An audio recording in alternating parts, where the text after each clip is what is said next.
Bueno, bueno.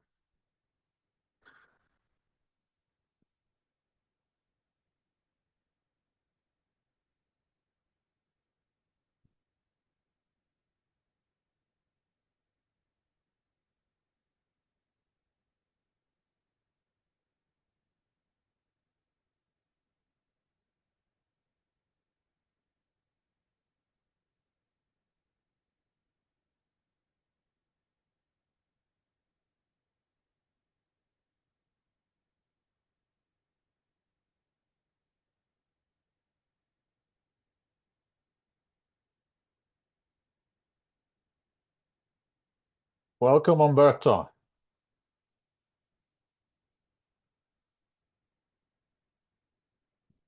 How are you?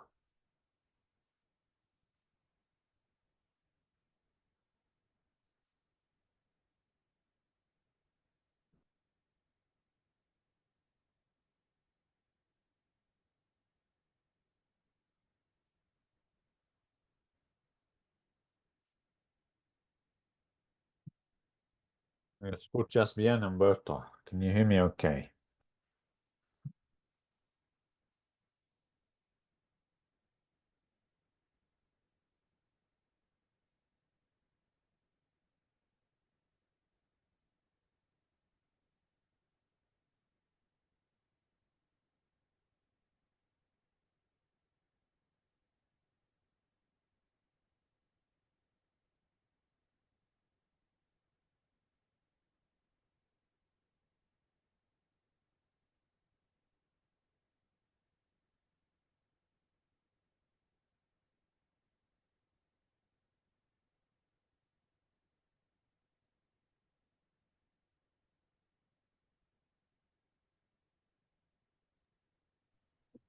Hi, good afternoon. I'm Hi, you here. can... Oh, good. You can hear me okay, right?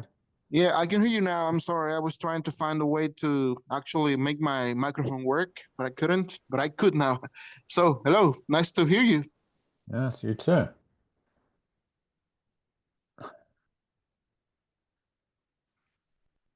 I'm going to share with you an essential document, Great. Umberto.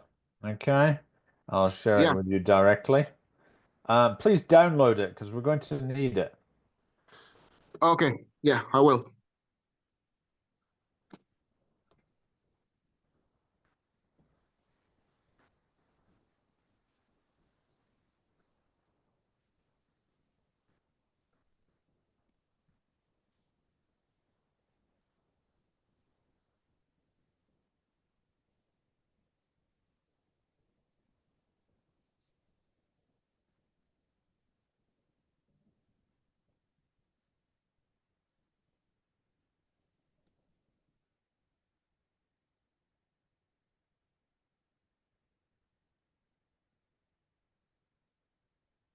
Welcome, pal.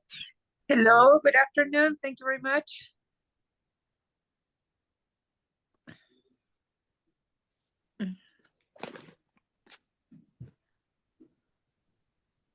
Good afternoon. While we're waiting, pal, perhaps you could download and open this document I've sent and into the chat. Okay, It's perfect. going to be essential for today's work. Okay, as soon as there it is. Ready. We're going to be looking at the writing tasks on this document. Okay, perfect. Done. I've already downloaded it. And also the band of descriptors are going to be important for Okay. writing. And the band descriptors for writing are on page 25 and 26. Okay. Welcome, Carla. Hi, Andrew. Thank you. I'm sending you a document, a PDF document. I'd like you to be downloading it, opening it, so we can consult it during the session. It's pretty important.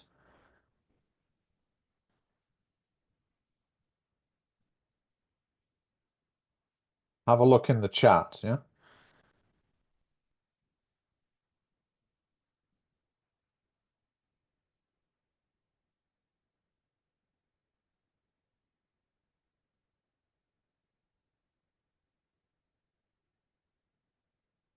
Well,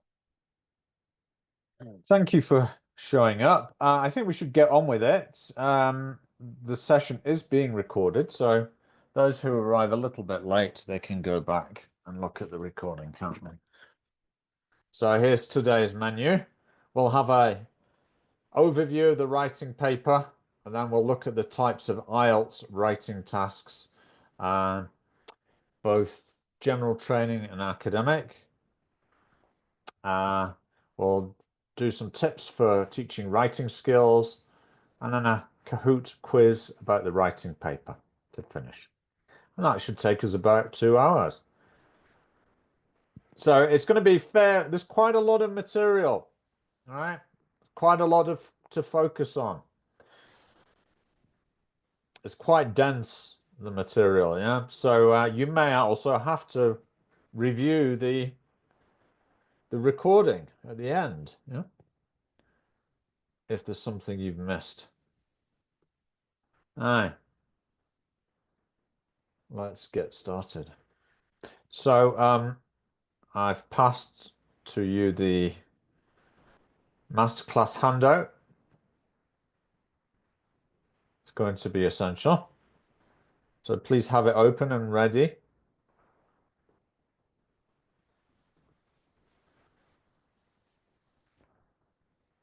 We're going to be looking at particularly this page, page 4, 5,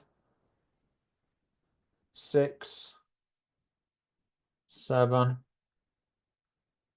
maybe 8, and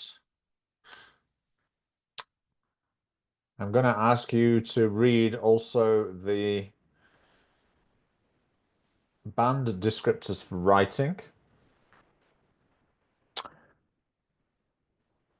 on page 25 and 26. Let's get started with the presentation, the masterclass presentation. Remember, this is actually designed for candidates who are interested in getting a 6 or above. It's kind of addressed to them, but it's still useful tips for us as teachers, all right?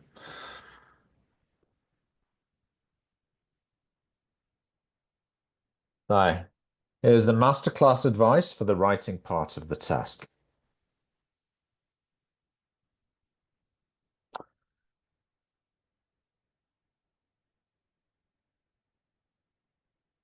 So you probably know this, for both formats, whether it's general training or academic, there are 2 tasks.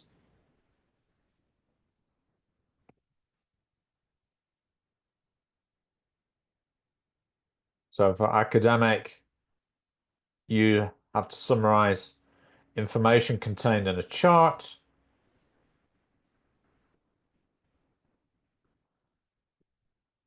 It could a graph, a table, it could be a diagram showing a process, a cycle, a flow chart, a map even, and a layout. And task 2 is write an essay giving your opinion.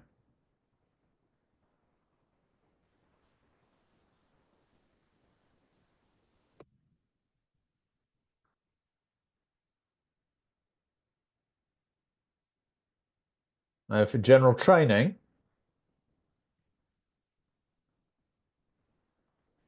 the first task is a letter.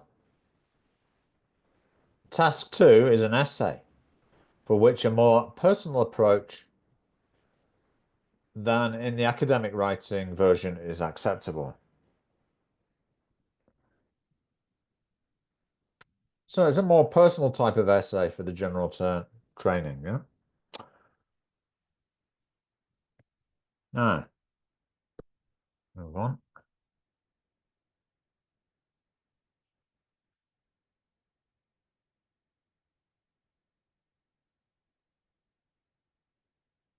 How you'll be scored. Now, this is where it's useful to have the band descriptors ready, right? I think it was 24, 25, was it? Page 24, 25. Please find those, have them open, because you'll be I'm going to be referring to them through this section of the masterclass.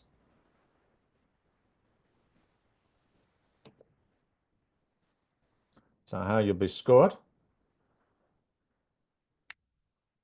The first band is task achievement or response.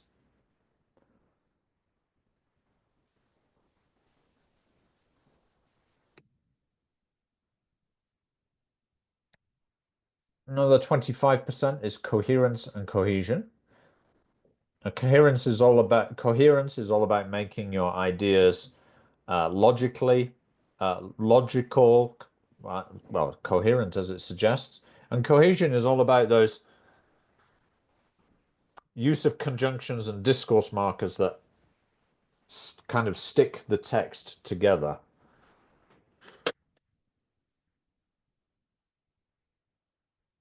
25% is lexical resource or vocabulary, and the remaining is grammatical range and accuracy, right? That also includes punctuation and spelling.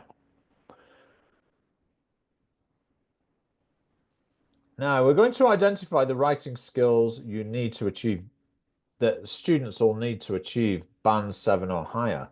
We're also going to highlight some of the common mistakes which could prevent them from reaching the band score they need.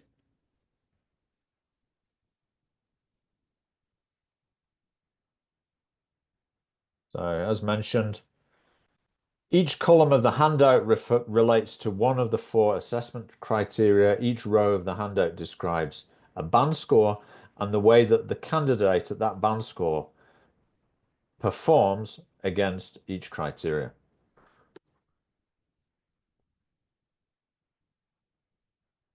Let's have a quick look at it.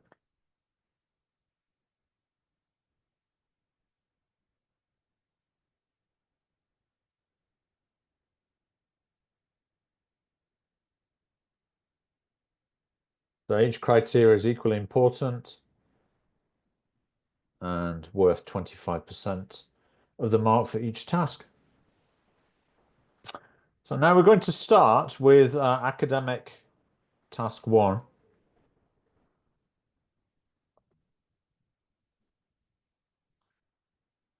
Sorry, it's a bit presentation heavy, but we'll try and make it as interactive as possible. Yeah, more likely in the second half it's going to be a bit more interactive.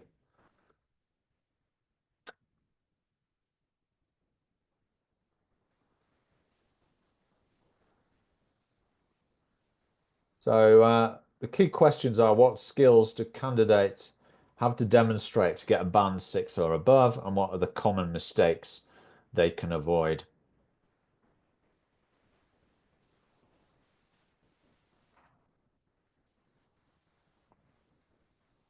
So academic task 1 is going to be summarizing in your own words, information presented in a graph, table, chart, or diagram. Information may be presented in a number of different formats. The task is essentially an information transfer task. In other words, information you are given in a visual form has to be converted into text. So get them to imagine that they have to report on what they can see to someone they are talking to on the phone who can't see the visual. They have to identify the key information, the key features, and give a summary to that person. Now, they've only got 20 minutes on this task, and it only counts for one third of the total mark. They'll lose marks if they write less than 150 words. In the computer-delivered writing test, a word counter will show the word count for each task.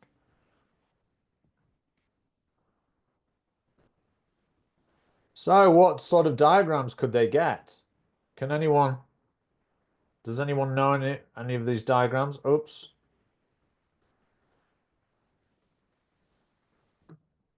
Well, let's just show you, shall we? So pie chart because of its shape, like a pie, bar graph, diagram of how something works. It could be a line graph, could be a table, or a diagram of a process.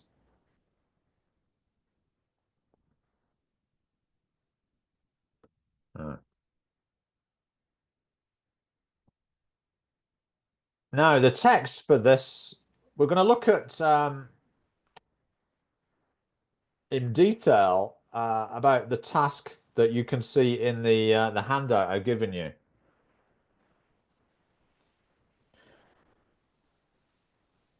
This one is asking us to compare two related graphs, a bar chart and a line graph describing the number of Japanese tourists traveling in a 10-year period.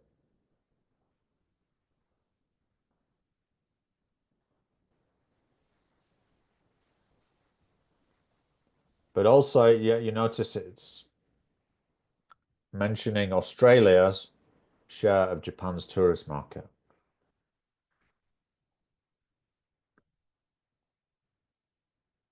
Okay, so you should be able to find this in the masterclass resource pack. Can you tell me which page it's on? Paula.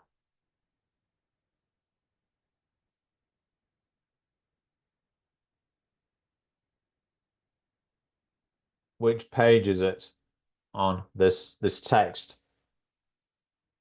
with the task?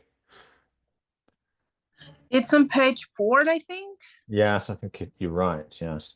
Okay. Because I can't actually see it at the moment, but yeah. Yeah. Thank you. It's All right. Yeah. Hi. Excuse me. Could I get again the file because I think I lost it. Sure. No problem. Thanks a lot. I'll put it into the main meeting group chat, but it might have gone directly to your. That's great. Thanks a lot. Yeah. So it's page 4. Yeah. So you can see the task there, and you also can see a student's response, right? So let's look at this task and answer the questions. Let's answer the red questions. Yeah, ignore the ones on the right. So what should you write? Looking at the task.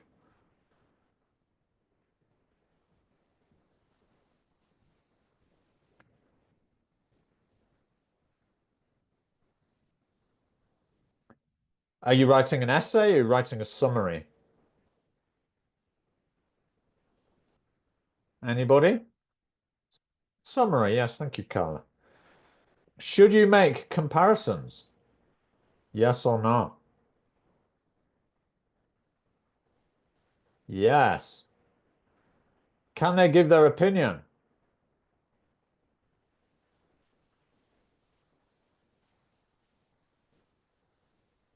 Is it okay to give an opinion?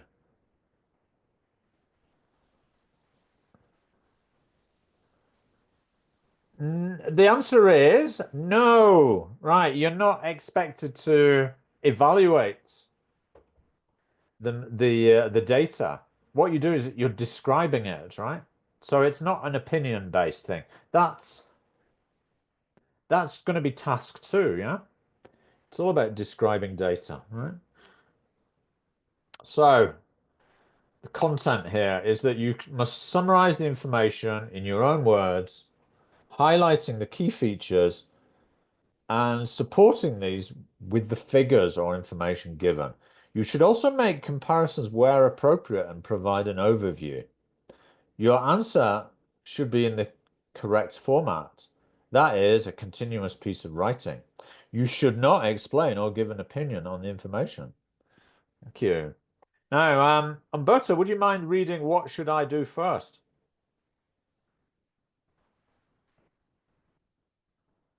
Please, could you read that in voz alta? What should I do first?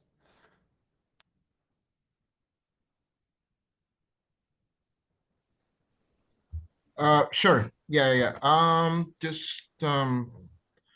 Okay. Umberto, yes. Yes. What should I Yes. do first? What should I do first? Can you hear me? Yeah. Great.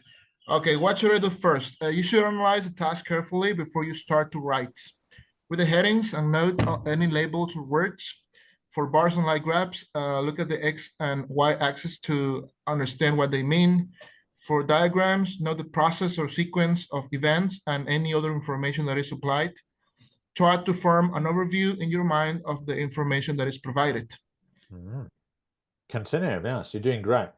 Okay, how should I begin my answer? Write an introduction in your own words, describing the information. You can use individual words from the questions paper, but if you copy long phrases or whole sentences, these words will be deducted from the total word count of your answer. Nice, thank you. You're welcome. So on to that's content, and now let's consider organization, right? This is to do with cohesion and coherence. So you must present the information and ideas in a clear, logical manner using linking words and paragraphs appropriately. How many paragraphs do I write? Well, there's no rule about how many, but each paragraph should introduce a new main idea.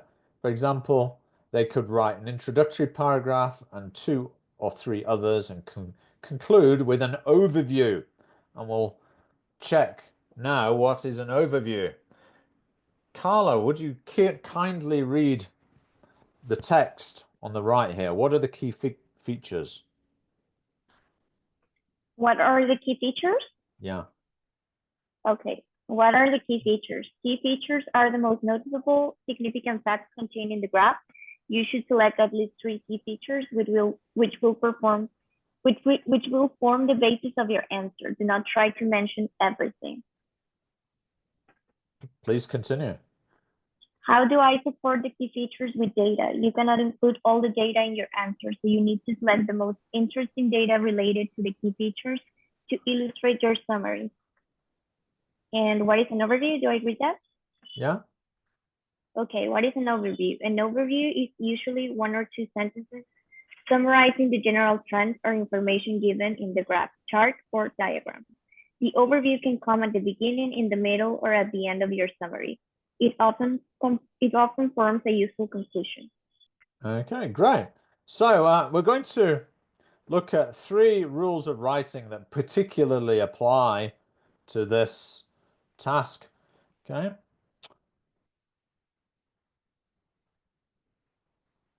So writing an introduction is important, as is highlighting key features with figures from the visual material that's presented, and then writing an overview.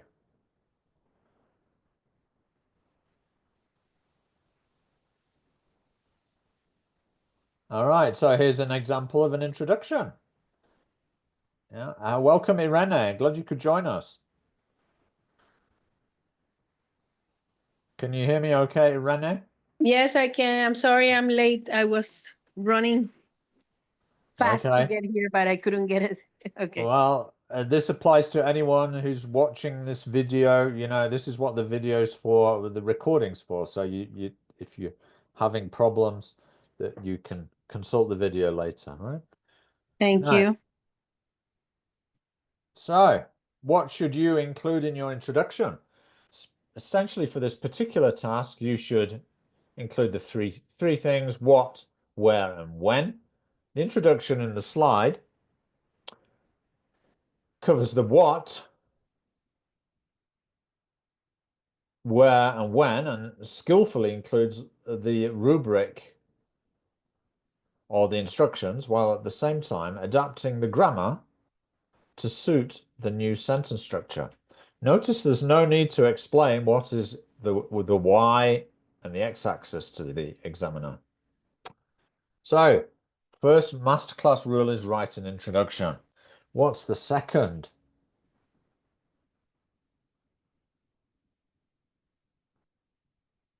Anybody?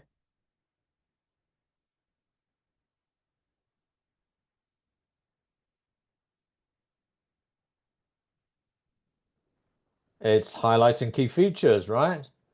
Always highlight the key features with figures, as in this sample answer. Now, the data may be given in percentages or a range of units of measurement. Yeah.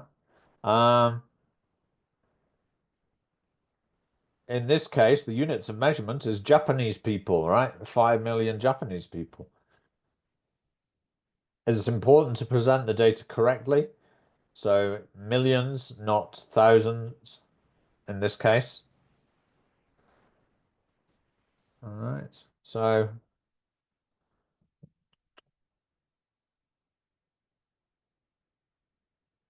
to the next one.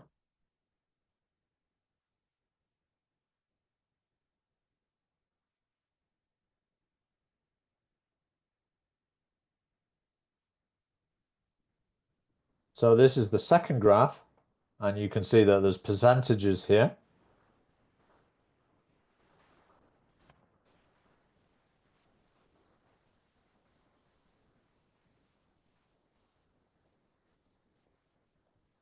And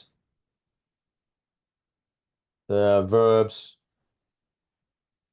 used for describing change: had risen, grew consistently, declined marginally, right? Verbs with adverbs.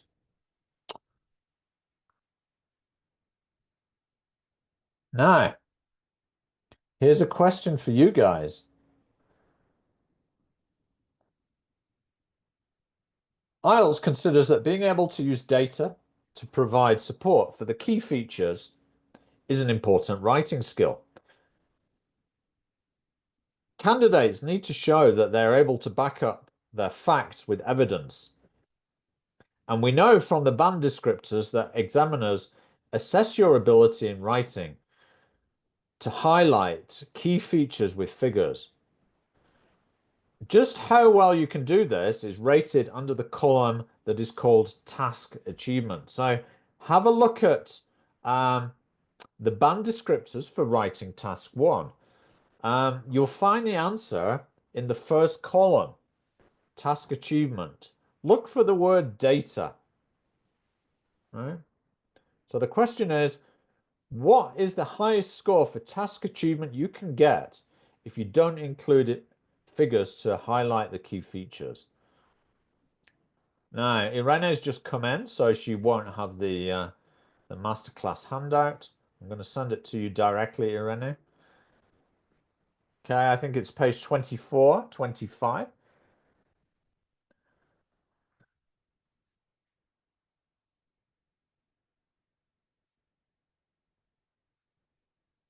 And let's get the band descriptors open again. Oh, it's 25, isn't it? Yes. Page 25. The band descriptors. So have a look at this first column. What's the highest score for task achievement you can get if you don't include figures to highlight the key features?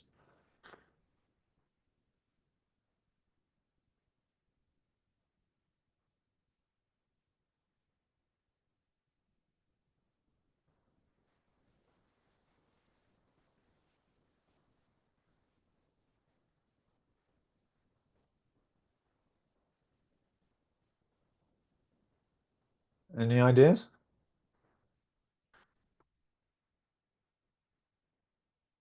Are you reading task achievement?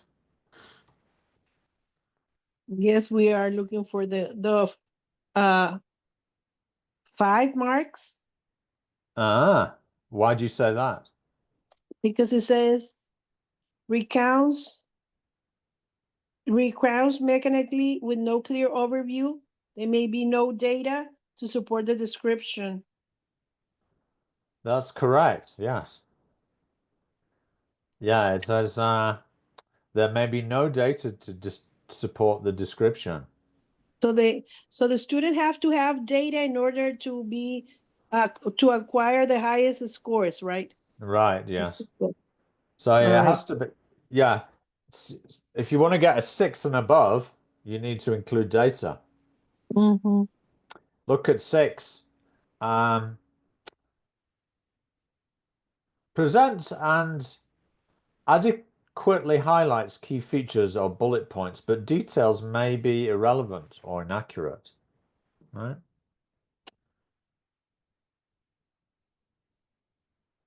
And if you want to get a higher grade still, then look at 7. Clearly presents and highlights key features or bullet points, but could be more fully extended. Welcome, Nicole. Glad you could join us.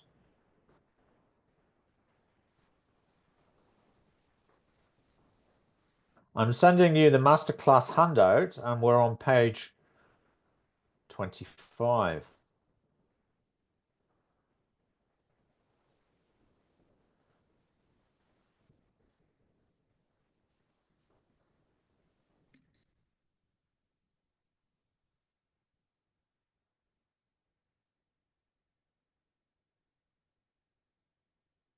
So to recap, rule 1 is to start with an introduction. Rule 2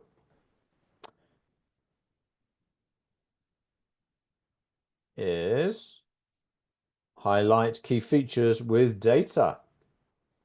So what's rule 3?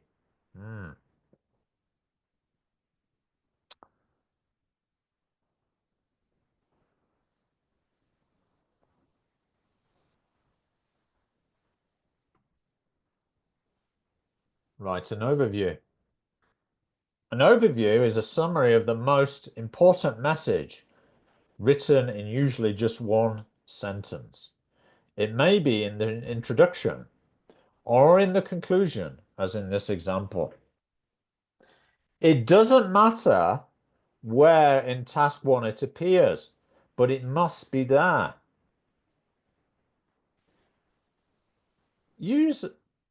You could, with your students, use the analogy of writing a report with an executive summary for your busy boss, right? To explain the concept of a summarizing statement.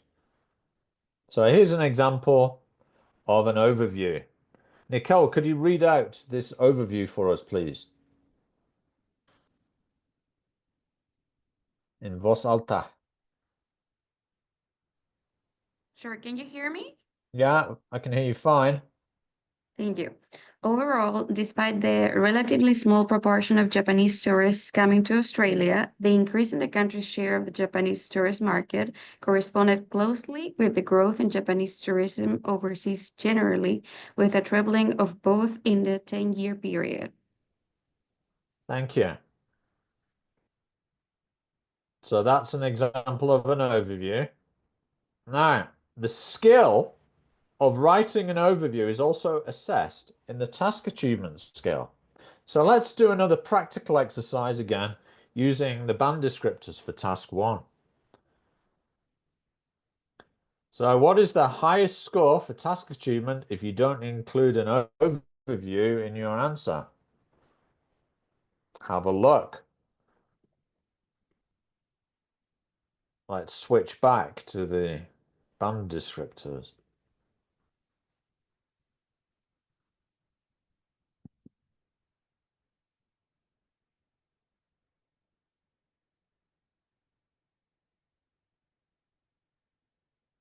So what's the highest score for task achievement if you don't include an overview in your answer? Again, number Could be also 5. 5. Uh-huh. Yes, 5. No clear overview. There may not be Uh-huh. data to support the description. Yeah. Yeah, it's 5, isn't it?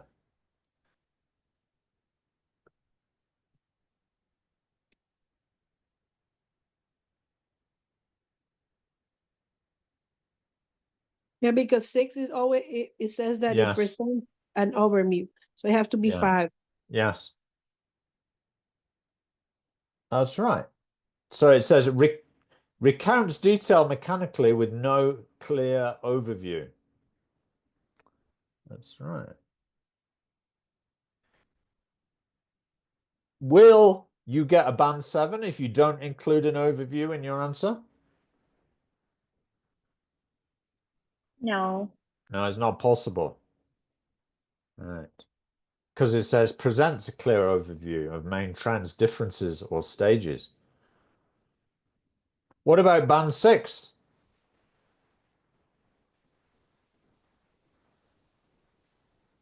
It presents an overview with information. Yes. So So you have to include an overview if you want a band 6, don't you? yeah, Yeah. it doesn't have to be the best one or the more accurate, but if you try your best to do an overview, you will get a point. Yes, you will.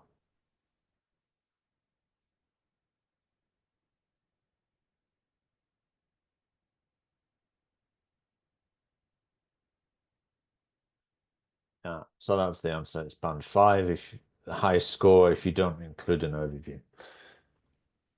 Right.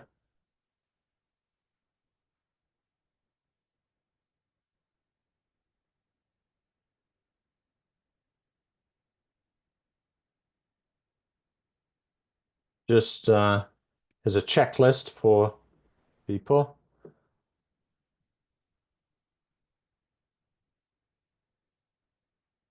So the examiner can see how many words they've written, so make sure to include at least 150. They should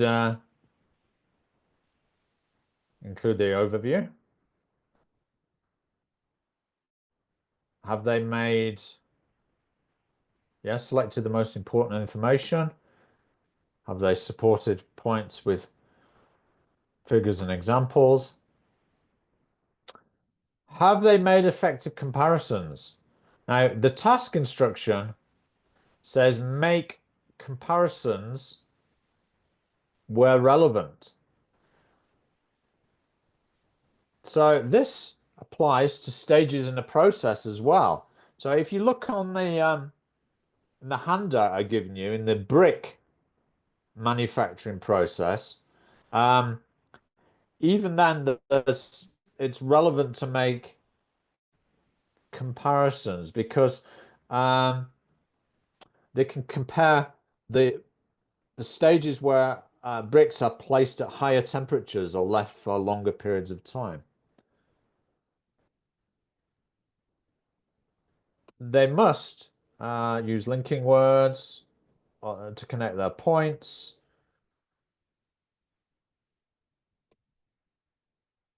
Have they organized key points into paragraphs?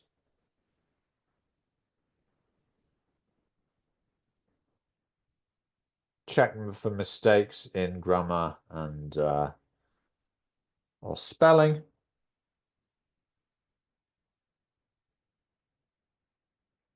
So other things to remember. Use the right text type or format. Academic task 1 must be written as a factual report, not as a letter or a lecture. It must be written in connected text. They'll lose marks if they write in note form or if they use bullet points, dot points, or numbered lists. Make sure that they are consistent in their use of verb tenses. Now, for the word count, a lot of candidates are taking it on by computer, and in the computer delivered IELTS, the word count appears at the bottom of the screen. No. Common mistakes.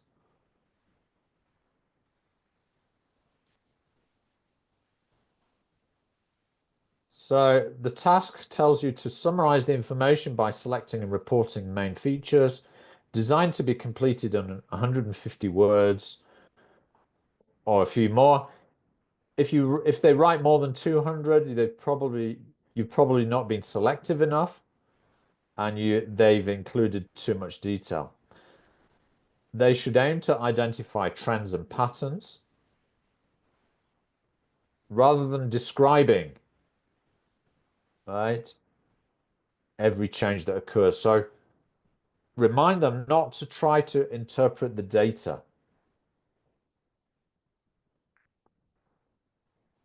So don't describe every detail. Their task is to report the main features, not to interpret the information or speculate on why changes occurred. They're not asked to explain why there was a small decline in the number of tourists and Australia's share of tourists in the early 1990s. They should just report the information factually.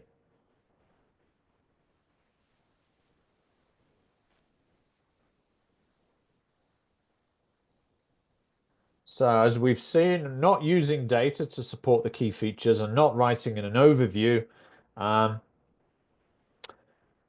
both mistakes that will lose them marks.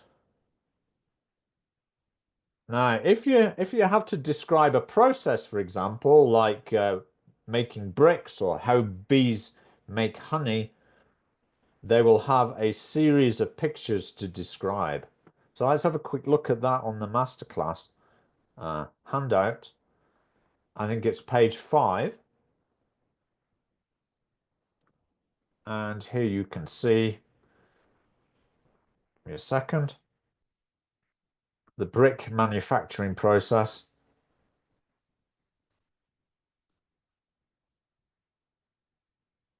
So they'll have, if it's process they're given, they have to describe the pictures, make sure they identify all the stages of the process and don't miss any out.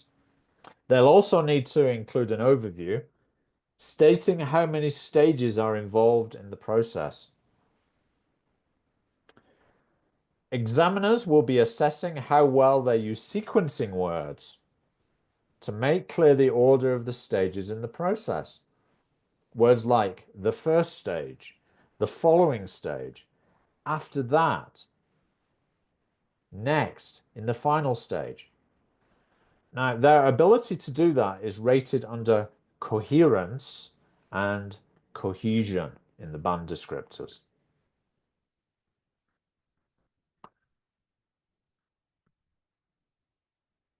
So, coherence and cohesion. Right. So this is to do with logical organization of ideas, range of cohesive devices appropriately used. So that was 6 and 7 there here. Yeah.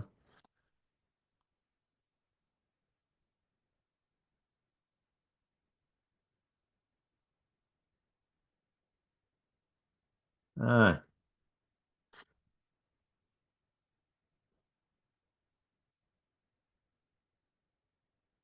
I think we're going to have to move on. So just a reminder, for a process, identify all the stages of the process clearly. Use words that show the sequence of the process.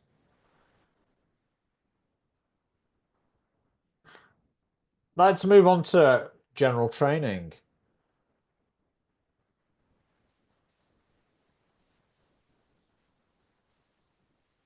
Writing task and task 1.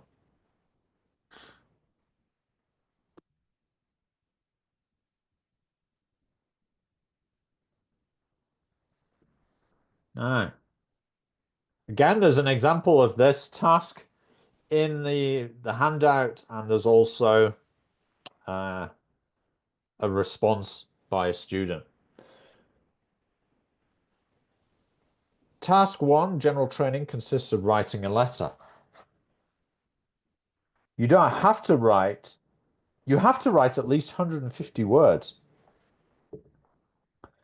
but you don't need to write more than 200, as the task is designed to be completed in around 150.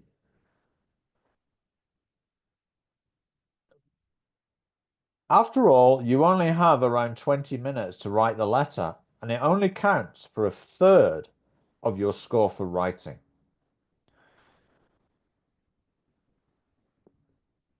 They're given a situation that you have to respond to, for example, by giving your opinion on something and suggesting a course of action. Or you may be dissatisfied with something and want to write a letter complaining about the situation. Or you may be asked to write a letter to a friend, inviting them to stay with you and suggesting when they should come. As you can see in this example, after the situation is outlined, you are given clear instructions in the form of 3 bullet points as to what you should say in your letter. So, analyze the task first. Make sure they fully understand what they have to do to cover all parts of the task.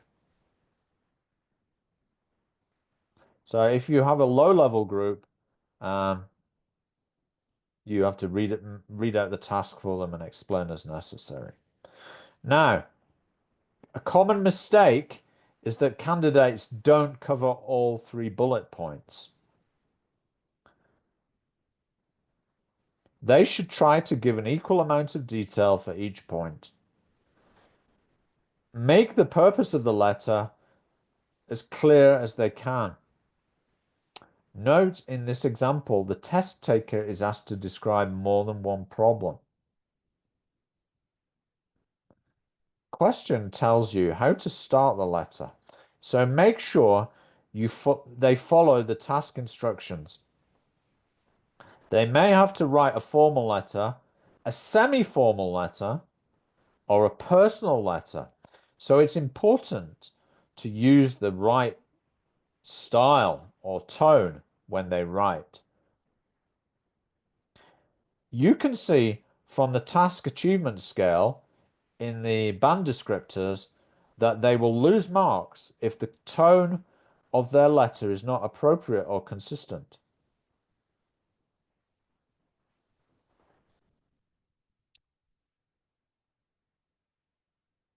So, 3 rules of writing for this general training, task 1.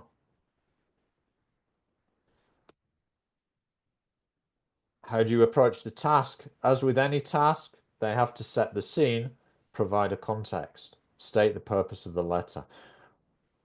Make it clear what the purpose and context of your letter is. So, state your purpose and begin addressing the points in the task. Cover all bullet points fully.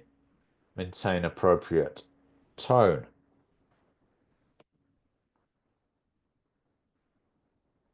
Here's an example.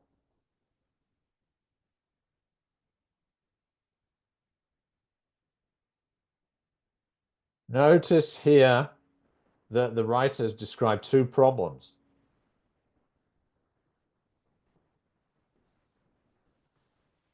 Umberto, could you kindly read the introduction here to this letter? Sure, yeah. Dear sir or madam, I write to draw your attention to recent problems with public transport in Newtown. Briefly, the roadworks along Hill Road have led to long delays in bus services. Furthermore, the new weekend bus timetable has dramatically reduced the frequency of buses on Saturday mornings. Okay, so that's our stating the purpose. And there's 2 problems described there.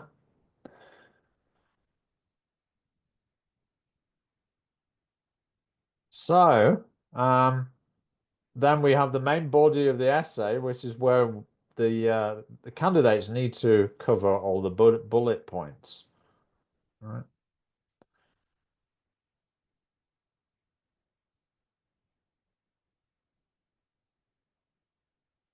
So the bullet points were describing the problems, explaining how these problems are affecting the public, and suggest what changes could be made. So you can see these problems are described here, how they're affecting the public, and in this next paragraph is a suggestion of how the issues could be dealt with. Now, what happens if you don't cover all the bullet points in your letter?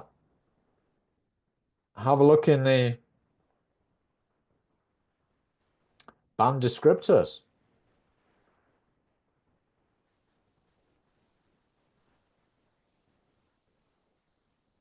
Have a quick scan. So it's still page 25, right?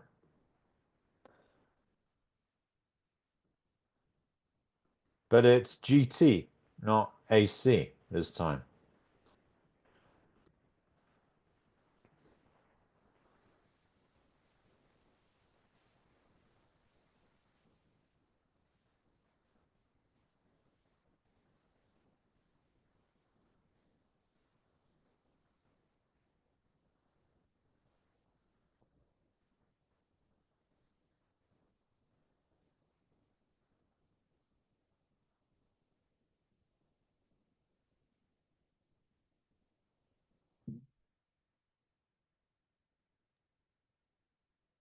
Five again.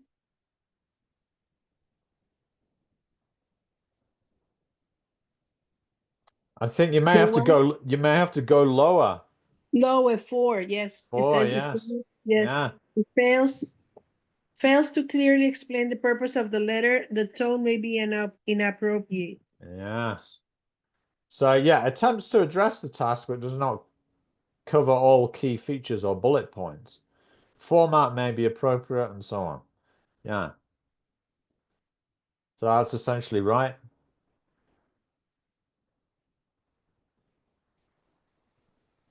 So look for those words bullet points.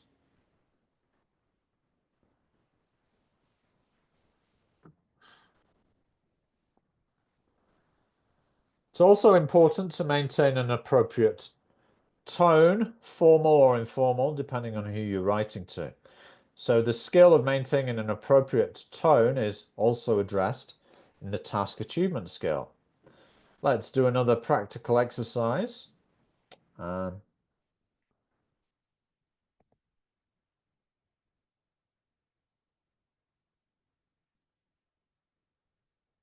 What's the highest score for task achievement if you don't maintain an appropriate tone?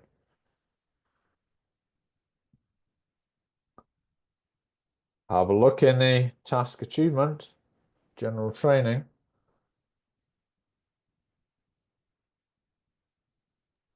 I think it's 4 again. Have a look a bit higher.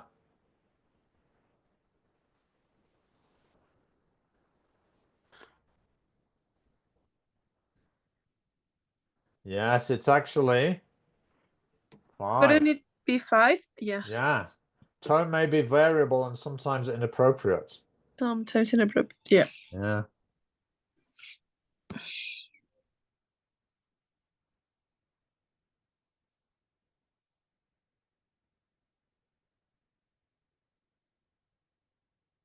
All right, let's just have a quick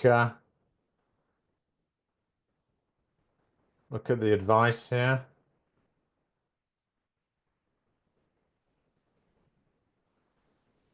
So get them to analyze the task to look for more than one element in any bullet point.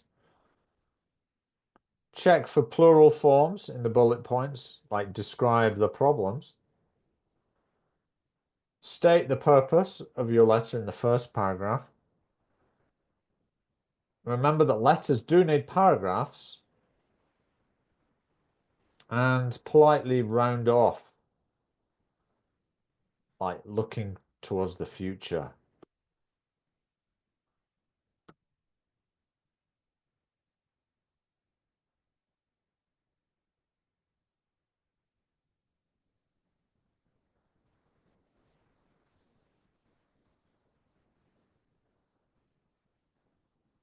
So here's some advice that could help them avoid making costly mistakes. As I've just said, choosing the right tone for writing a letter to someone is very important. So it's important to get it right. Now I'm going to read out a letter to you. Do you think the writer of the letter uses the right style? Okay. Dear Sir or Madam, hi, how are you today? Sorry to bother you with this letter. I read in your newspaper this week about the nasty plans to build ugly new apartments near my home. All my family are very angry about this because we don't want to lose the valuable amenity which this park is. My kids like to mess around here all weekend. There's heaps of stuff they can do in the park. Anyway, would you like to look out over ugly tall buildings, which will lower the tone of the neighborhood? In conclusion, thank you for your time reading this letter. I like reading your newspaper very much too. Please don't hesitate to contact me for further information, and I look forward to hearing from you soon. Kindest regards. So, what do you think? Um, what would you give them here in terms of the band A for task achievement?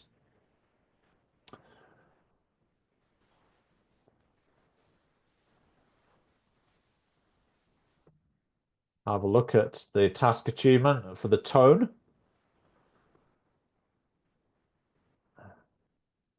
My tone there was variable, wasn't it? It wasn't consistent. Yeah, I'll put it into the chat here because you might want to use this as an example yourself, right? Of bad sort of or inconsistent tone.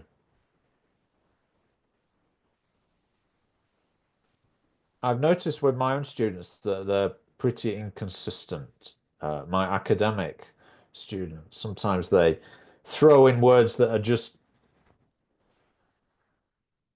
like they don't fit the formal tone. Could it be 5, says Nicole? Yes, you're right. The tone may be variable and sometimes inappropriate. Yeah, so it's 5 there. Correct. So there are contrasts between formal and informal style, and the letter concludes with inappropriate formulaic closing comments, statements like kindest regards. Does not really match the formal opening salutation, dear sir or madam.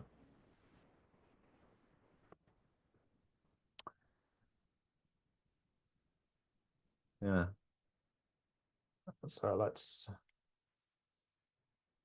So we said writing a style that's suitable.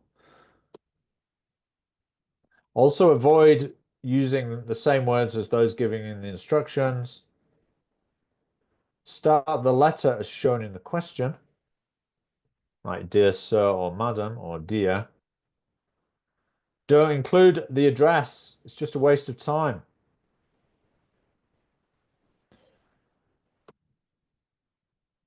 End the letter in an appropriate way, like yours faithfully.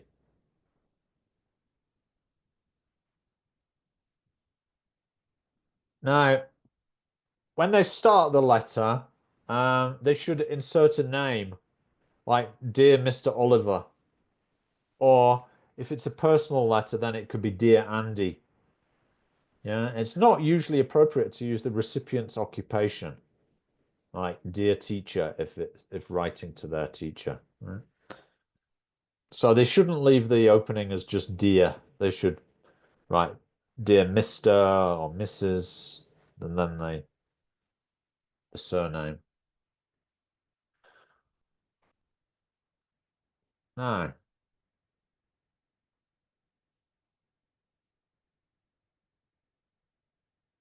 Let's have a look at writing task 2. Sorry, I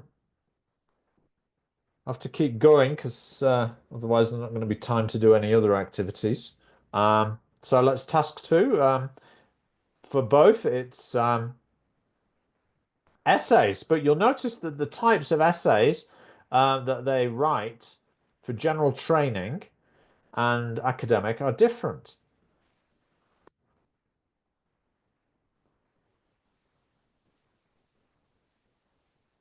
So there are 4 main task 2 essay types. opinion, discussion, multi-question, multi-part question plus opinion.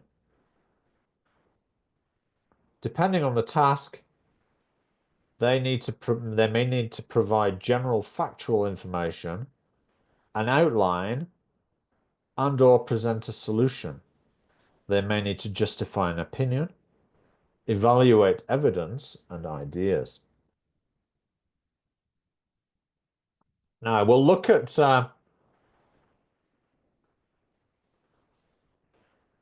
some teaching techniques in the second half of this 2-hour session, but this is the appropriate approach is the genre process. Sorry, genre process approach to writing, yes. Step 1 is a discovery stage, which involves genre analysis, identifying the layout, organization, formality, language, and text type.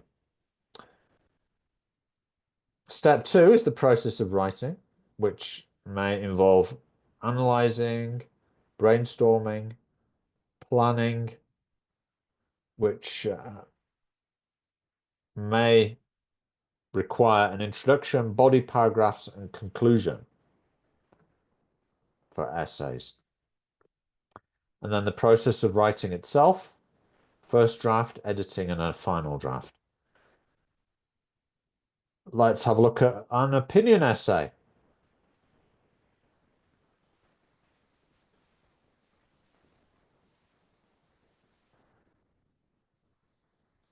Now, the task 2 essay counts for 2/3 of the writing mark.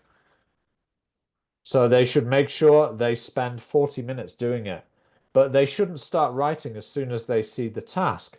They have to analyze the task to decide on the right approach to take, because different tasks require different approaches.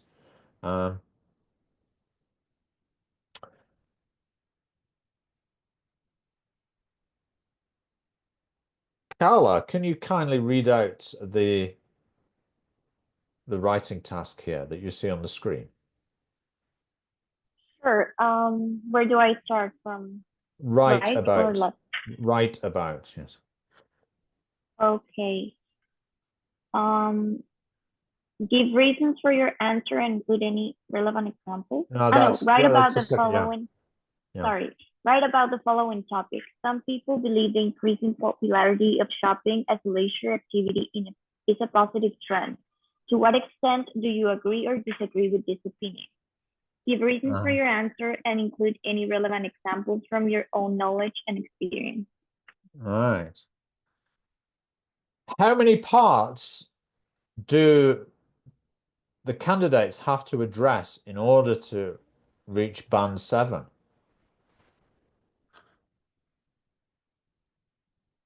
How many parts do they have to address in order to reach a band 7? All the parts. Oh, yes, all the parts of the task, yes.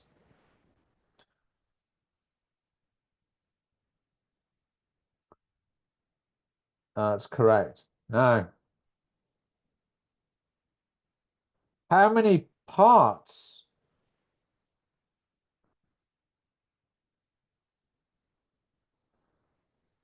are there to this writing?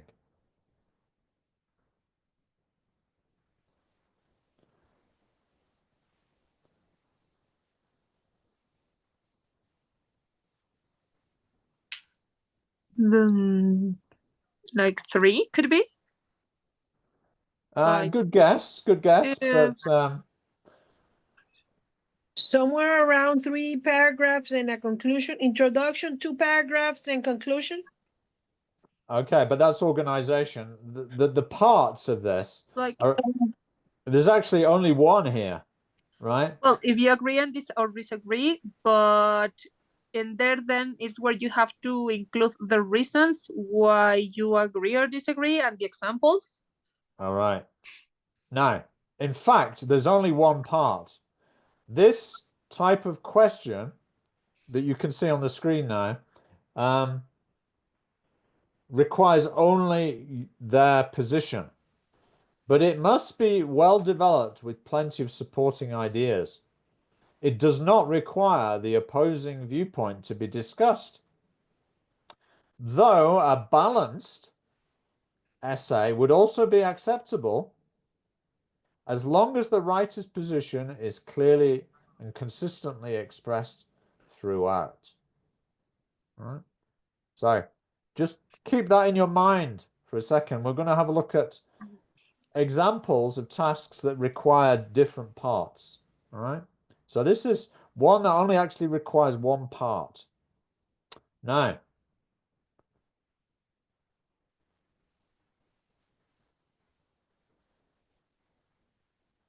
the task you see on the screen now, do you think it's an academic or a general training essay?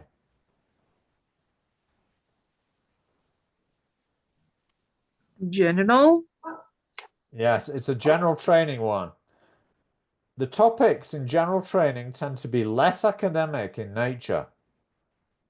They're more practical and everyday. Más cotidiano, right? So having two. Now, how many parts are there to this task?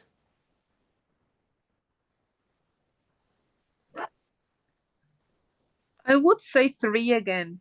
Oh, yes, you're right. Why? Because you have to say to discuss both points of view and then Yes. give your own opinion. That's right. So, one view in favor, one against, and then give your own opinion. But contrast that with this one, the one we saw previously. It's that this is more like an academic, and it's more about maintaining a position. Right? Now,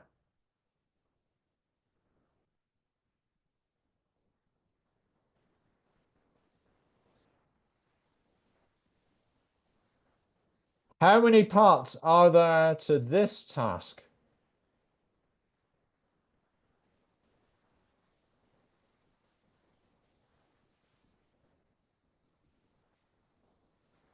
Let's read it in voz alta. That might help us. Pau, would you mind reading it, please? Write about the following topic.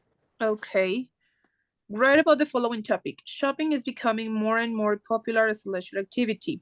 However, some people feel that this has both positive and negative effects. Why is shopping so popular? What effects does its increasing popularity have on individuals as society? Okay, so the other important part of the instruction is give reasons for your answer and include any relevant examples from your own knowledge and experience. Now, so analyze this task. How many parts are there to this task? Let's say 2. The 2 questions. Why is shopping so popular and the effects?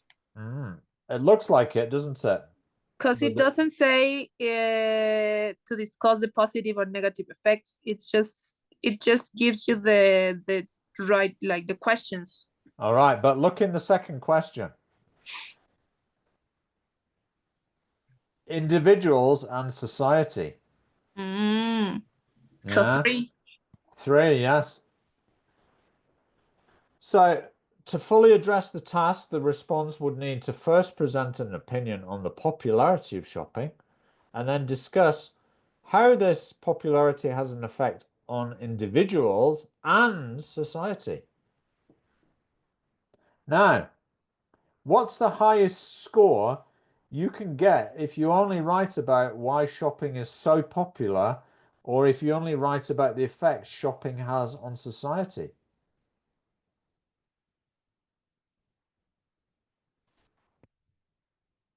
Or It's a bit higher, but not much higher.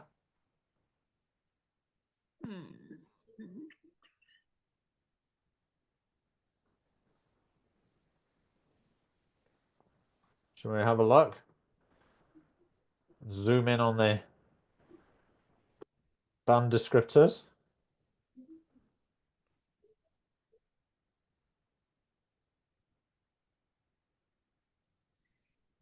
Because in number 4, it tells like attempts to address the task but does not cover all key features.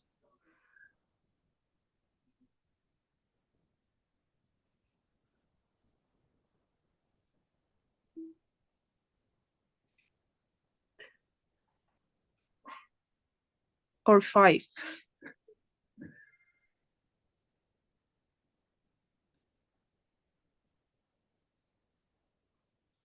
We're looking at the right page. Oh no, we're not looking at the right page. That's why. Sorry. Yeah, it's notice the task, the criteria are different between task 2 and task 1. Sorry, apologies there. 26, page 26 we Oh. should be on. 5 then. Yeah, addresses the task only partially. Partially. Yeah, the format being maybe inappropriate in places. Yeah. So only addressing part of the task will limit them to band 5, whether they do academic or general training. Yeah. So it's an easy mistake to make, that, isn't it? And it can unnecessarily punish them. Okay, here's another one. Multi-part essay plus opinion. Irene, could you write about the following topic? Sorry? Could you please read out can you see the Oh. Yeah, there it is. What are the problems with the increasing popularity of shopping in leisure activity as a leisure activity? What do these problems take? What form do these problems take? Do the problems outweigh the benefits of shopping as a leisure activity? Yeah, great. So give reasons for your answer, include any relevant examples from your own knowledge and experience. So as I said, it's important to analyze the task first to decide on the approach. How many parts are there to this question?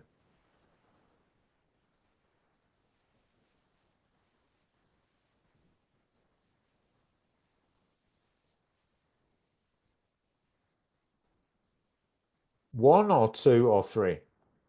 What do you think? Have a vote in the chat. How many? I think two. First, Nicole we have says to, two, yes. what Yeah. form do we have to look for the forms of the problems take, and do they overweight the benefits or not? So Yeah. it should be like two. Yeah, it's correct.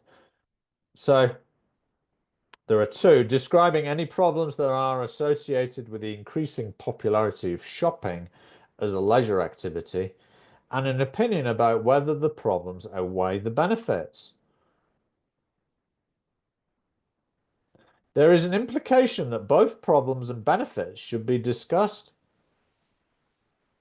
So, to address all parts of the task, Band 7, if they want to get a Band 7, candidates must cover both parts and must focus on shopping as a leisure activity. Yeah.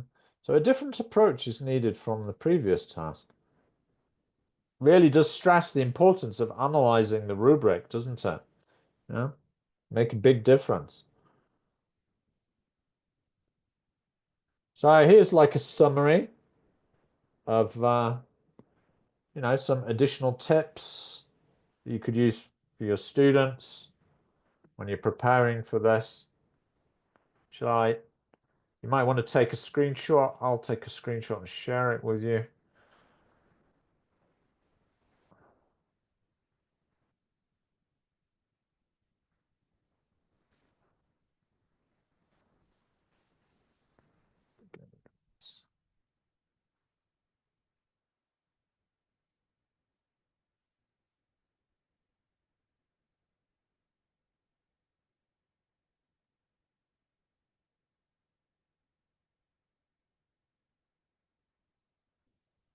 And it's a good idea to really impress upon them of understanding how many parts there are to the instructions, or rubric, as it's called.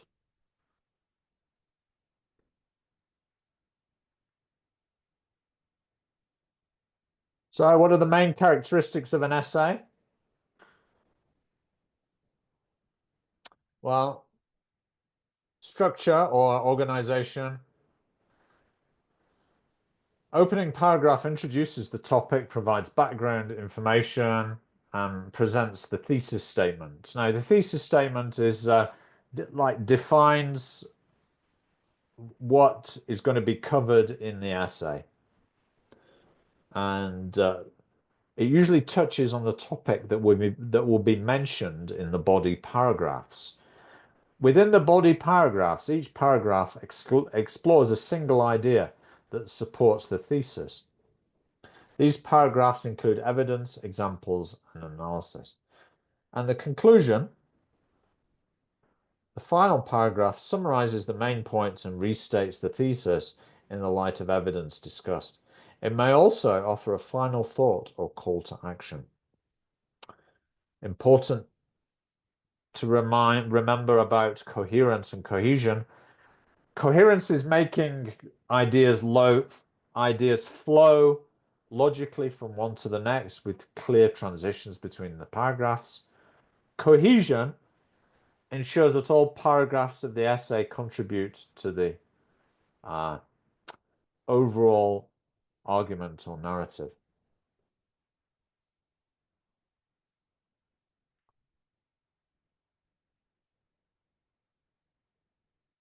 Some final masterclass advice.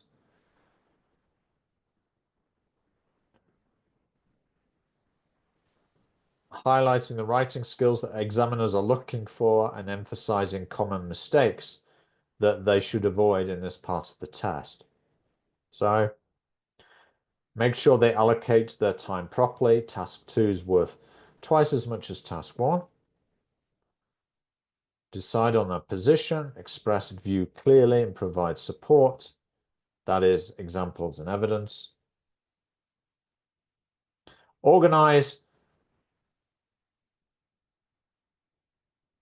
ideas into paragraphs, each with a clear focus. Now, what is the highest score they can achieve for coherence and cohesion if the essay is not organized into paragraphs?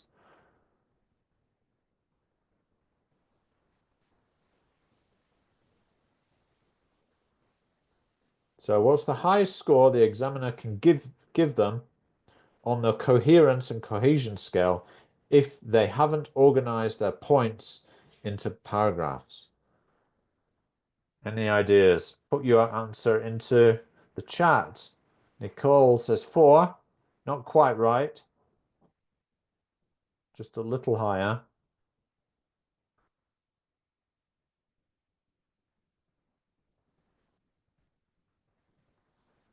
Have a look at the brand descriptors again if you need to.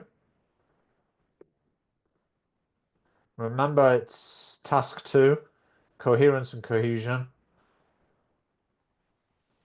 5, yes. May not write in paragraphs, or paragraphing may be inadequate. Yeah. We don't want them to get a task for a 5 because that's not much use to anyone, is it? Well, it's okay, but it's not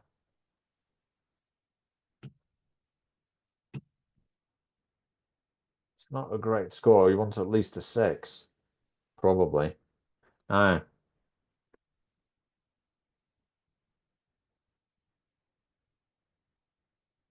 Use a range of vocab and grammatical structures. It kind of speaks for itself. Yeah, analyze the task and write relevant content. Use a variety of linking words to connect and sequence your ideas. Don't write in note form or use headings. No, no, no. Or bullet points or numbered lists. Yeah. Check your work carefully, know your usual mistakes, and look out for them.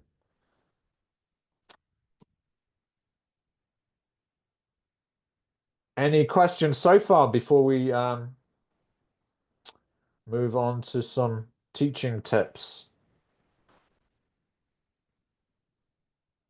Ooh, we don't have much time for teaching tips.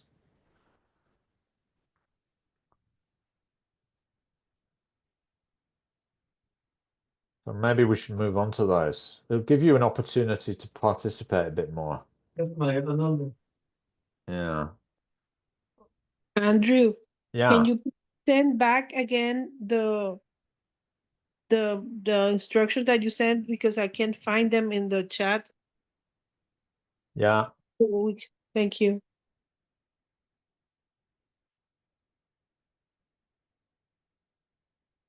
Yeah, it tends to happen if you leave and go out. Then you lose. Maybe that happened because Yeah. of my phone fell for a second, so I had to go out and come back Okay, there again. you go. It's coming in now. All right, so we're going to be looking at the genre or product approach to teaching writing skills, which you might want to apply when you're working with students. Important thing to remember with writing is that all text types are written to communicate a particular message and to communicate it to somebody. So what we write, how we write, depends on who will read our message. Two approaches to teaching: genre/product and process. But you can actually combine the two in a lesson. So let's focus on showing students how to approach general training task 1. Okay, which is a letter, isn't it? Right. So I'd like you to read this text quickly, 1 to 2 minutes, and at the end of the 1 to 2 minutes, you can write into the chat, or you can tell me, what does the writer, Andrew Watson, want the reader to do and why?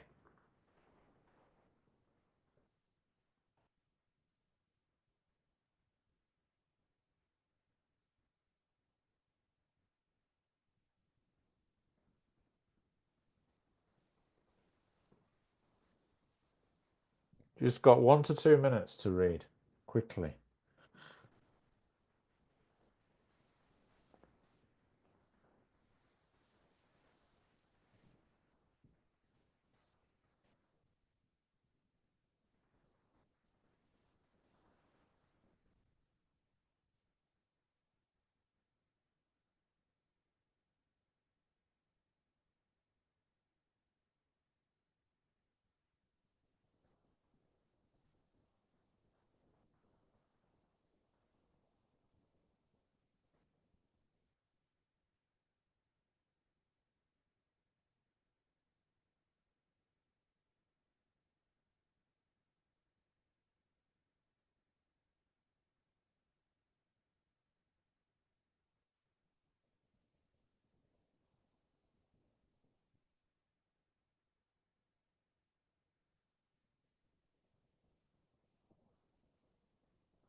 Yes. Thank you, pal. Yeah, he's written to the college authorities because he wants to change rooms. Give him a room by himself or one with a quieter student so he can concentrate, right? Thank you. And so, Nicole, you were correct as well. So, after we've checked the meaning of our model text, then we can work on like the structure or layout. Okay, so I'd like you to label the parts of the text to make the students aware of the layout and content. Okay, and let me just show you how you can do this. on an online class, maybe you have to teach IELTS prep online, so you can use things like this interactive whiteboard I use quite often is called FigJam. It's kind of replaced Google Jamboard. So I'm going to put you into groups. I'm not going to put you into breakout rooms because that'll take time. But Umberto and Carla, I'll have you work in group B. And Pau, Nicole, and Irene, you can work in group A. Pau, Nicole.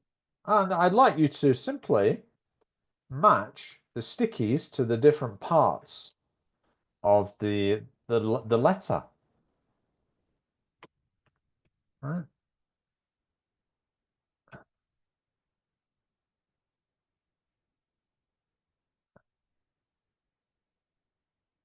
So, Umberto, which slide are you looking at? Is it group A or is it group B? I'm not sure because the screen is very small. I'm gonna try to zoom in.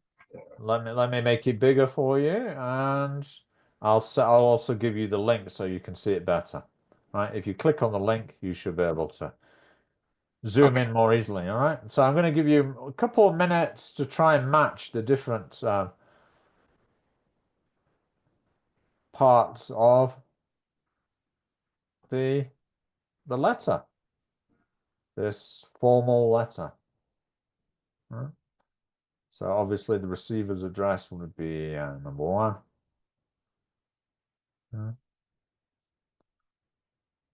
See if you can go in there, and you may have to use the little hand to move or the arrow to move the stickies, signaling the end of the letter.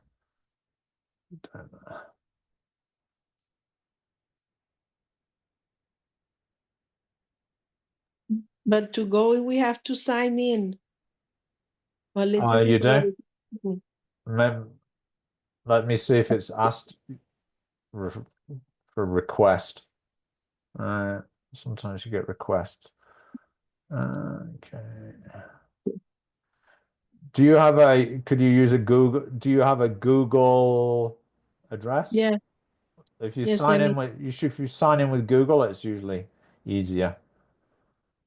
yeah, okay, that's what I'm going to do. That's what I'm Yeah. telling you. We have to sign in with Google. Okay, go ahead.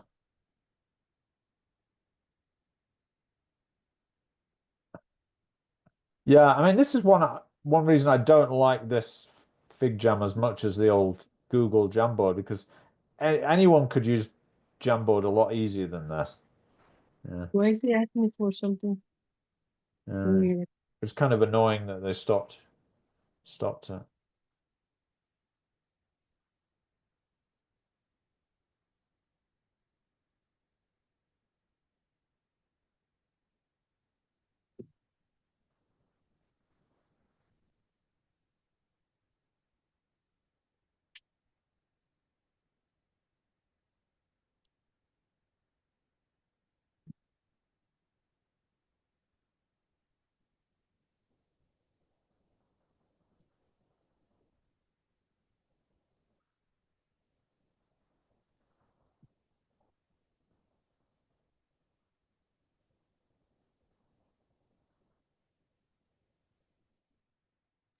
Something is happening, it's not letting me go in, so I'm gonna try to, enlarge what you have here on the screen and see if I can read this.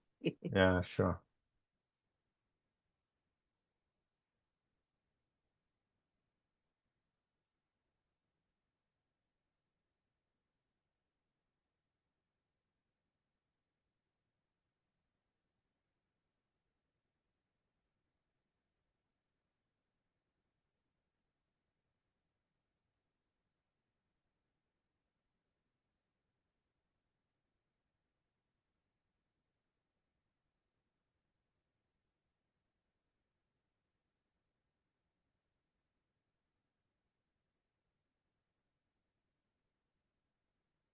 All right. So I'm just doing this to give you an idea of the type of activities that you could use, right? How you can adapt to an online situation, because chances are you may have to prepare students for IELTS online.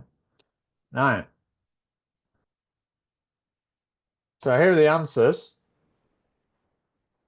I've put 2 stars next to certain of these stages, right? Because actually they're more important than some other parts. Why are they more important? Because they're more communicative, and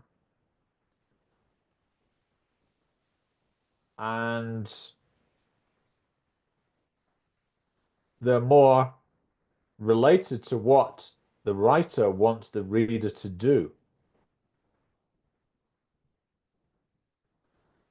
So particularly important, I would say, a request for action, the reason for writing, description of the situation, right?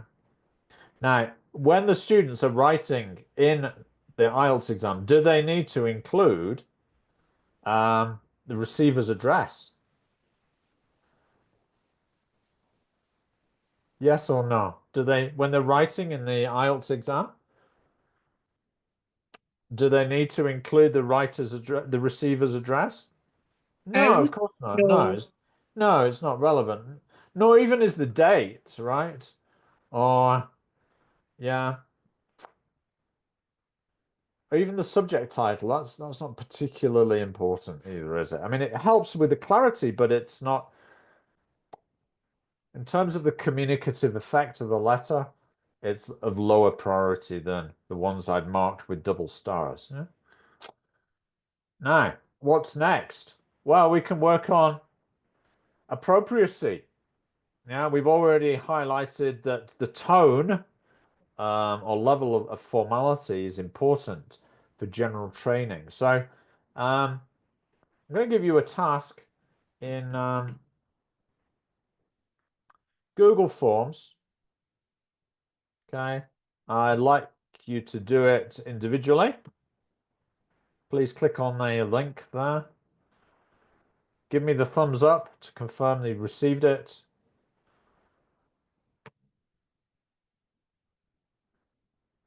Give me dedo grande, please.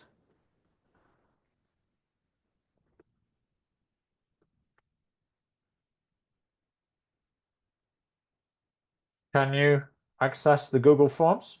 Yeah, great. So I'll give you a few minutes to do this.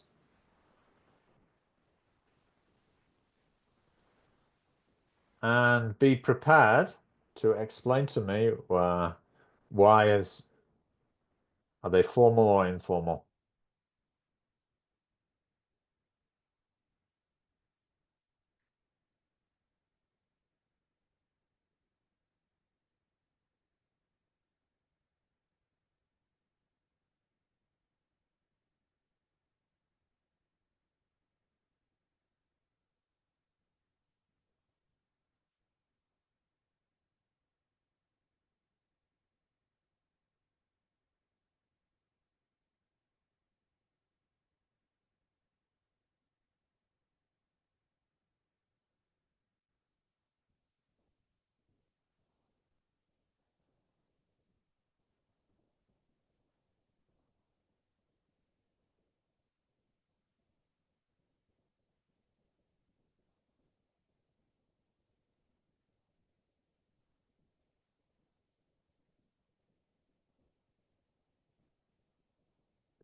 All right, when you're done, please press submit and let's check. I've got 4 responses, yes. So that's, yeah. Dear Sir, Madam's formal, which is of these 3 is formal. Yeah, I am writing to complain is the most formal of those. Can anyone explain why? Perhaps because there is no contraction, and in the others there are contractions and they are not usually formal. Well, there's no contraction in the blue one. I want you to help me. But the vocabulary, the word, like to complain, instead of ask about something, or just the type of vocabulary. Yes, I mean it's this. I would say the formality comes in the grammatical complexity, right? I'm writing to complain, so it's yeah, you got present perfect continuous plus there's infinitive form here.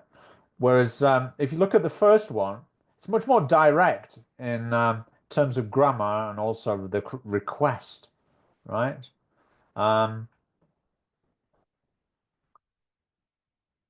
Yeah, these types of direct requests are more related, more associated with conversation or with someone who's close to you. Could be your friend or your mum, right? But when it's someone in a position of authority, we need to use more indirect grammar forms. Right? Similar case here, which is more informal. Yes, will you give me? Yes. Not really appropriate. This type of situation when you want the person to actually take action, right?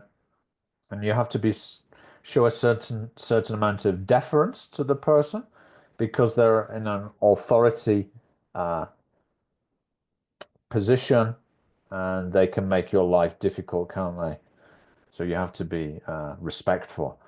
Which of these letter endings is more informal? Yes, regards. That's correct. More often encountered in neutral emails or, even yeah, emails with a colleague. Right? So you're correct. Regards is the more informal one. Now, so we've worked on organization, we've worked on appropriacy or the tone. With your students, you could also work on the grammar a little bit more. Perhaps, for general training, they often need to work a little bit on, I don't know, the construction with these functions for making requests using modal verbs. That could be a relevant area to work on. Then imagine your lesson is like 1 hour long. Then we give them a rubric. All right. Clear rubric and template. They rent a room at college. Fortunately, they have some problems. You find it difficult to work. Write a letter to describe the situation, explain your problems, and say it's why it's difficult to work. Say what kind of accommodation you'd prefer. Oh, that word sounds maybe that's a bit too short for IELTS practice because it's how many words is it for general training? Task 1? Is it 120 to 150? Yeah, I think it is, isn't it? Yeah, 150. Yeah, okay. 150 is what you said. And this one has from 80 to 100 words. So it's really Okay. short. Yeah, that's too short then, isn't it? Yeah. So just be careful when you're giving the practice that you get the words right. So what type of tool could you use? And I'll give you an example of a template. I don't think we've got time enough to do this, but you can play around with it. Here's an example. I'm using Google Docs.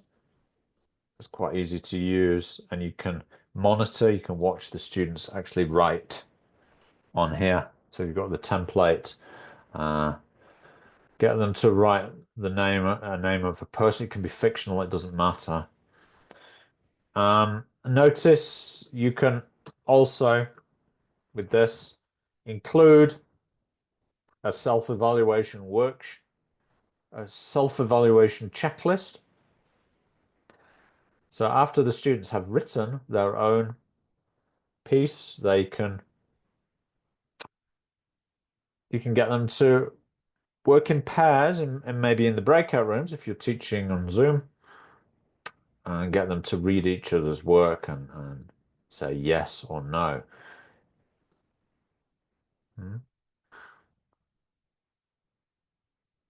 Is it appropriate layout? Is there a reason? Yeah, is the opening appropriate? Is the reason for writing? What about the content organization? Is the language in a formal style? Are they using fixed expressions in the correct areas, like yours sincerely? Any other comments? Good.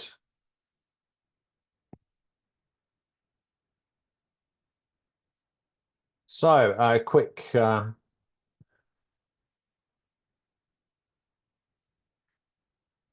review of the writing framework if you're teaching writing.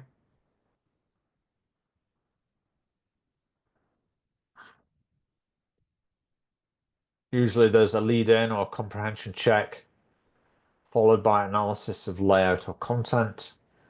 You could do awareness of register, such as style and appropriacy. You know, if you have time, you could work on some grammar areas, but don't make it a grammar lesson. The idea is that the students use grammar as a tool to achieve the communicative objective, right, which is to write an effective letter. Make sure they write according to the task rubric. You could have a template. It's good to have some peer evaluation. At the end, you could get them to rewrite it for their homework and maybe display their work around the room. And they have a chance to review what their classmates have written. All right, shall we finish with a quiz? Yeah. Just got enough time, haven't we? Just to remind you that before we do so, that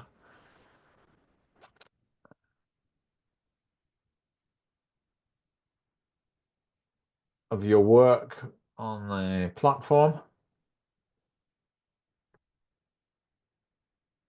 Our next session will be on writing skill. No, speaking, March 28th.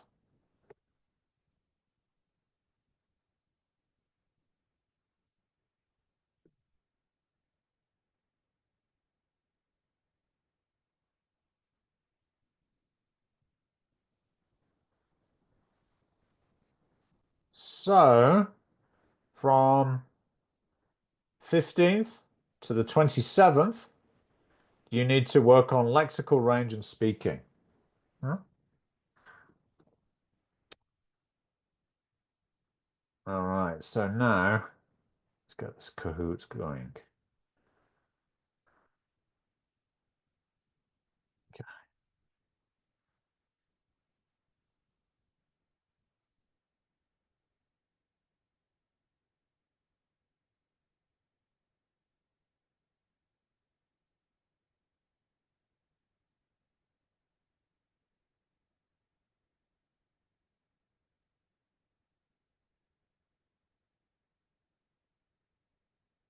So please go to www www.kahoot.it.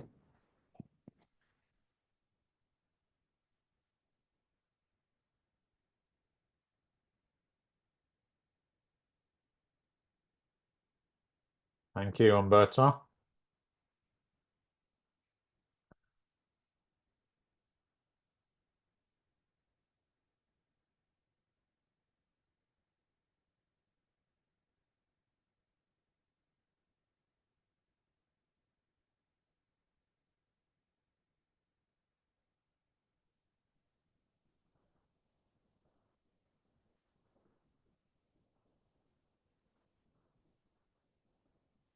All right, let's start.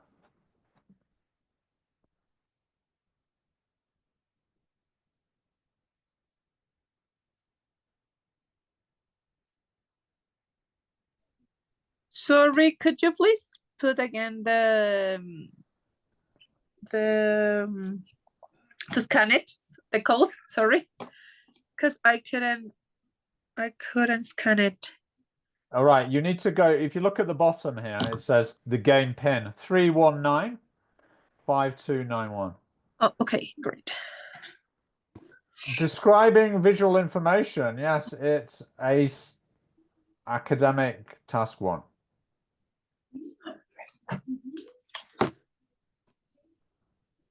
If you're still having problems, you can put your answers in the chat.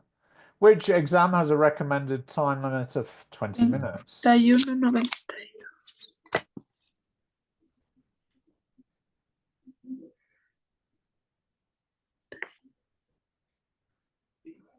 Yes, it's task 1. Good job.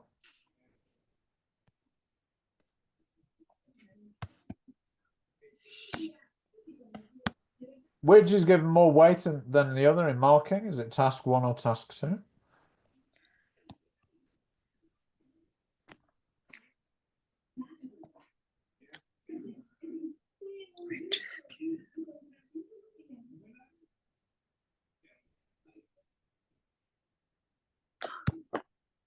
Yeah, it's task 2.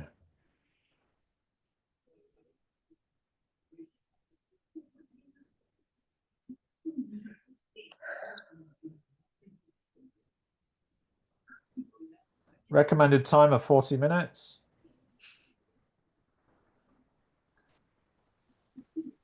Yeah. Good. You guys are hot. No. Which task must be at least 250 words? Yeah, fire task 2.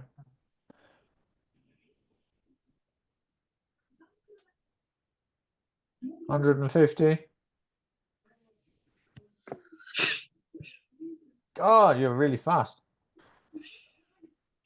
Quick draw McGraw. Which task is an informal, semi-formal, or formal letter?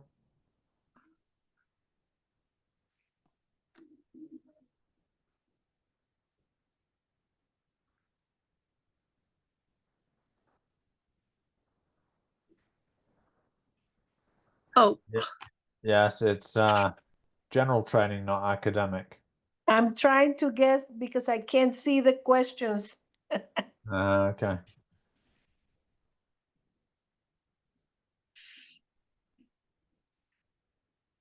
Which task has a discursive essay format?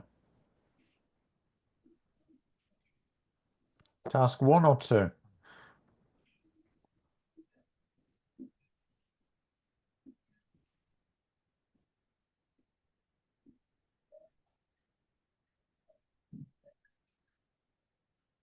Yes, it's definitely not task 1 in either academic or general training.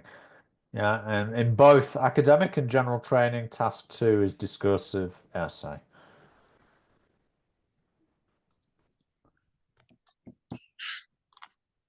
Which is not an assessment criteria for writing.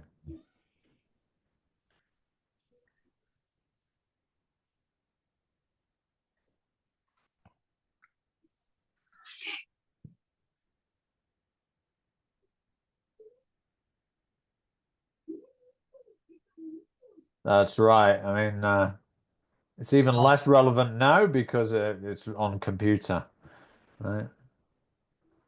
Most of it. Another assessment criteria for task 1 is?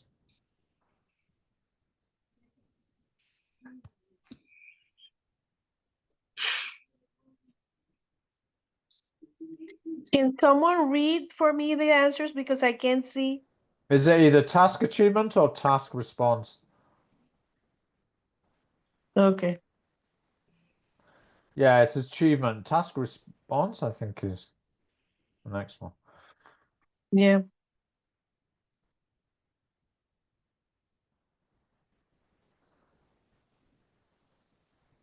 Yeah. No, this one is correct. Yeah. Yeah, for task 2, it's task response. If in doubt, have a look at your the masterclass guide I sent you. True or false? 60 minutes is plenty of time to write 2 tasks of good academic English.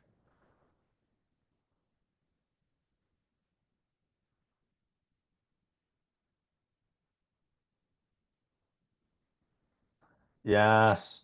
The answer is false. It's not a good, it's not plenty of time. You have to be, they have to be, yeah, focused on analyzing the rubrics, organizing their ideas, and then actually writing, don't they? Yeah, it's a tough one.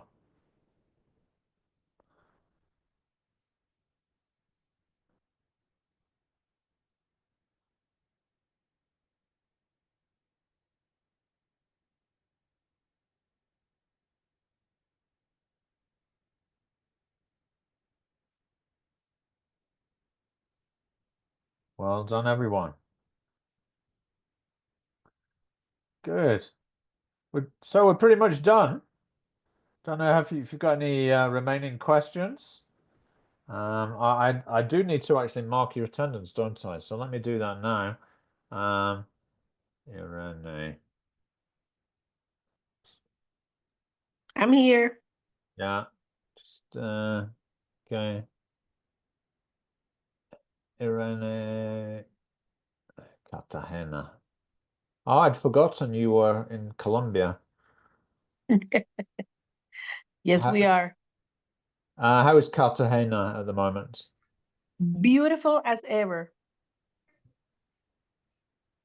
Nicole is also in Cartagena, right? Yeah, Yes, Nicole, Carla, and I, we work together, the 3 of us. Ah, Yes, on she both. is. Yeah. Is it hot or cold at the moment in Cartagena?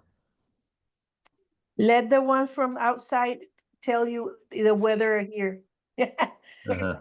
I'm from It's so Colombia. hot. One is way hot. Yeah, and Umberto, you're in Veracruz, right? So that must be pretty hot at the moment. Yes, it is. It's very hot at the moment. Yeah. What temperature is it every day? Regularly, it's around 35 degrees, Celsius degrees. Wow, that's really Really hot. hot. Yeah, you must. It's even hot in Mexico City at the moment. It's like 28, 29 degrees, and that's unusual. Yeah. Yeah, Mexico City is a lot cooler. Veracruz Yeah. is hot, especially in March, April, Yeah. these months. And Paulina, Here I am. you're in Metepec, right? Yes, I am Yeah. in Toluca, Metepec, So, and so that must be cooler, right? That must be yeah, about. much cooler. Though for us, it's already hot. Can We imagine. are right now, like we are at 20, 24, 27, perhaps at midday or after midday, and now we are at 16. So it is fresh, but Oh, sometimes for us it's already hot. Yeah. how delicious. We wish. Yes. Yeah, we love, or at least I do love more or love better here in Toluca than in Mexico City. Yeah. Yeah, I think I'll move to Toluca because it's getting too hot in Mexico City. Yes. Yeah. Even when we are at few kilometers apart, it is the difference is huge. Yeah. Okay. Well, that's pretty much it for today, guys. So I'll see you on the 28th for speaking. So please be working on those areas. You could also be considering what you'd like to do on our final session on May the 2nd, right? You may wish to do some areas of